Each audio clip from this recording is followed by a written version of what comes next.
apologize if you want to this morning. But just think of that. You're still here. Why are you here? For his redemptive plan. When do we get involved in God's redemptive plan? We should be involved in it every day. Every day. God is protecting you just like he protected people of old. When your history is written, it will be written by God. And everywhere you went, he was right with you. Amen. Amen. But let me conclude by saying, do you remember Jacob? When Jacob first left home, going on his first Christian missionary journey, did he initially go with God? No. No. I don't know. No, he was thinking back in the way from inside. Did he know, listen to me carefully here before we leave, did he know God was with him initially? No. When did he come to realize that? When he laid down, where was that? In that grave? Problem with the angel. When he wrestled with the... No, before he wrestled with God, 28th chapter is very significant to you. And here is what I want to say that happened to us. And if you look at the 28th chapter sometime, when Jacob got ready to leave, and when Jacob finally discovered that God was with him, Jacob finally said, surely the Lord is in this place, and I didn't know it. Most of us live that way every day.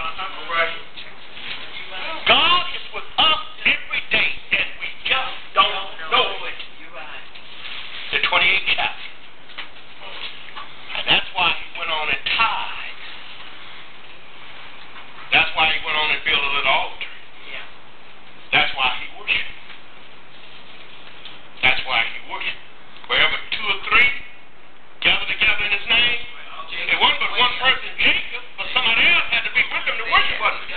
Jacob's well is... Thank you. And then he called that place what? Bethel. Bethel. Meaning what? House of God. House of God. Bethlehem is the house of praise. House of God. Y'all remember that? I think our time is about up. This task you had, you look. Trying to pinpoint Jacob's first missionary journey. I kind of believe that would be his first missionary journey, but it was on a run. But it was called something else, wasn't it? Was it called that? Escape from Esau. Well, he was running from his brother Esau, but I kind of believe it would be his first missionary journey. And I'm saying if I would talk to people about, like if I go to a college and speak at a college or something that allow religious preaching and teaching, that's a good text to use, saying surely the Lord is right here, but you may not know it. In the sense that Jacob had done wrong.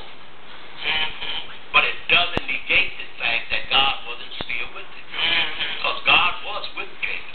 Jacob thought God had forsaken him.